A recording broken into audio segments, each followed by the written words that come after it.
I think we have time now, if you'd like, for a few questions. Just an answer.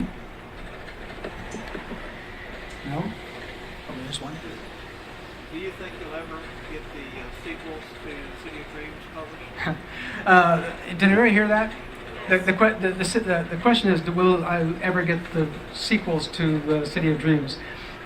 City of Dreams was part of a project that was meant to support a stage play, a musical stage play called Hero.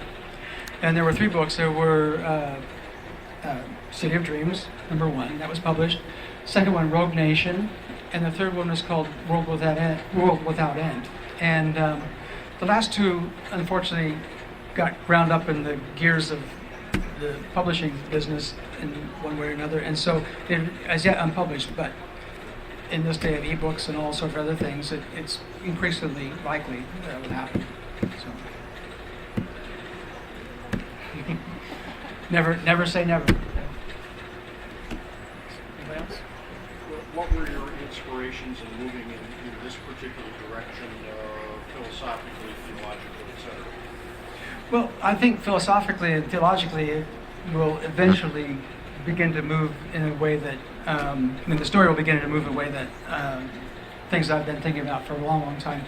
I remember being very, very impressed once. We lived in Chicago for a short time, and there was a fellow in our church who was a physicist at the Fermi Lab, which, if you've heard of the Hadron Collider in Switzerland, this, in its day, was the Hadron Collider. It's outside of Chicago, and he took me to see it once, and I was amazed at what they're doing with atoms and bits of atoms and all the different experiments they were doing. And he took me around and showed me the place.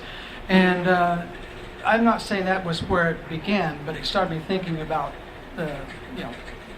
bigger questions of how is this world put together and what's behind it all.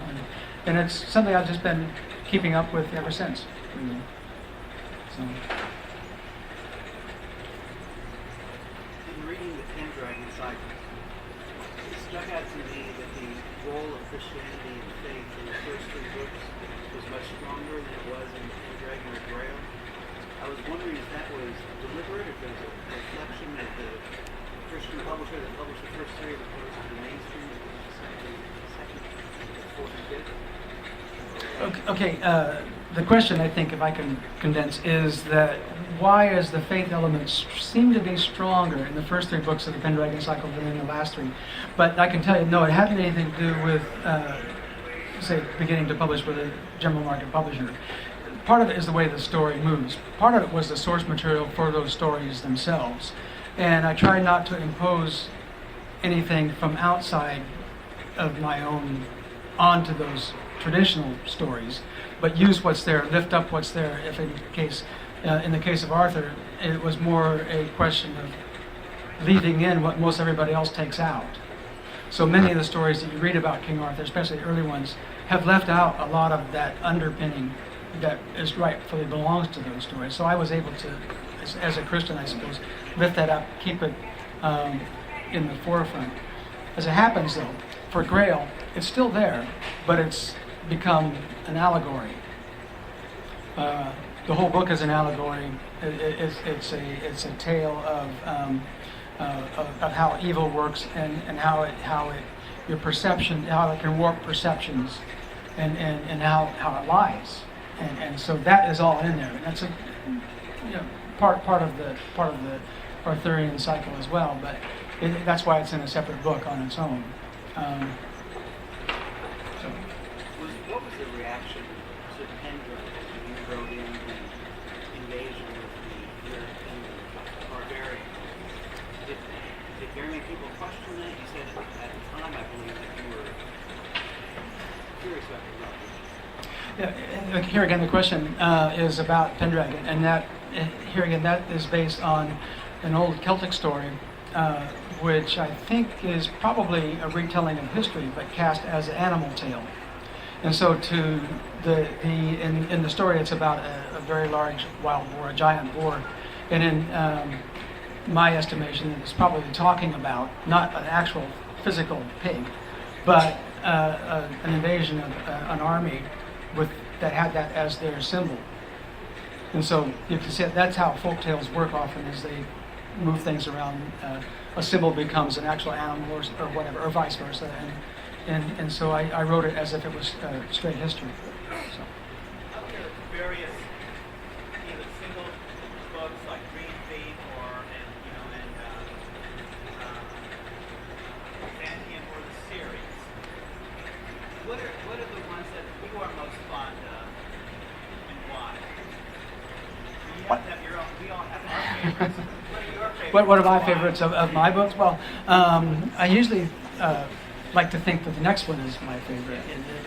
But of the ones published either standalone or whatever, they have different, you might say, hallmarks for me. I mean, like children, you like different ones for different reasons, and it's hard to pick a favorite. But Byzantium, you mentioned, is high on my list. Merlin is another one. Scarlet from the last series was special to me, but they're all for different reasons, you know. And some of it has to do with where I'm at when I'm writing it, or you know, the events are going on around me or whatever. But sometimes they just are a little bit special from the beginning. So in this new series, should I expect a lot of my friends to die? Because I read your books with my heart in my throat. Like Cosmo said, anything can happen, and sometimes we don't know when we start down the road and where it's going to end. So. First of all, I want to say that you've had an incredible impact on my life. I've read you since I was 7 years old. A huge impact on my life, surprised and where I am now. I have my master's in literature now. In large part, you got me reading. I'm very grateful. When I found out you were doing a book like this, I was wondering, because I read everything. I read Philip Pullman's series, and I wondered if that had been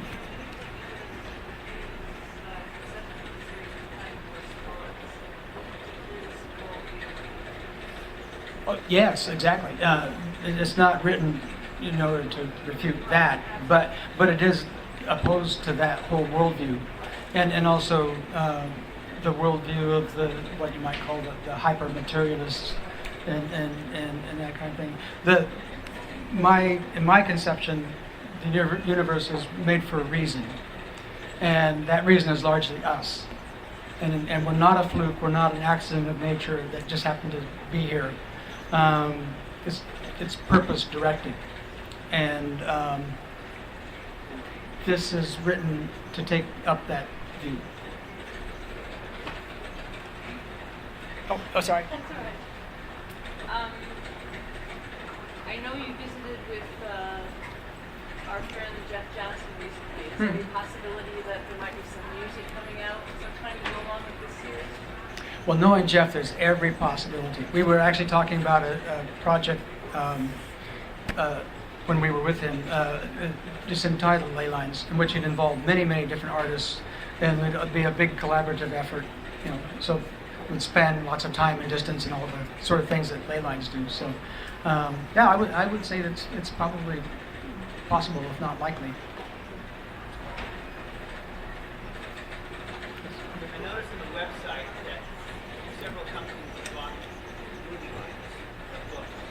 Has there ever been a move to actually make a movie of one of your works? Well, yeah, they will buy the options and the rights to do that, but no. What happens is, yeah, well, they go away and they do little things like they try to get together other people interested in it, or they might write a bit of a script or something like that. But movies, I think, I forget the exact math of it, but it's for every 10 option, one gets made. For everyone, one gets green lighted. For every green light, 10 green lighted ones, one gets made. For everyone that's, it just goes on like that. So it's very difficult, and there's nothing that I can influence. Otherwise, it would have all been movies long ago. So.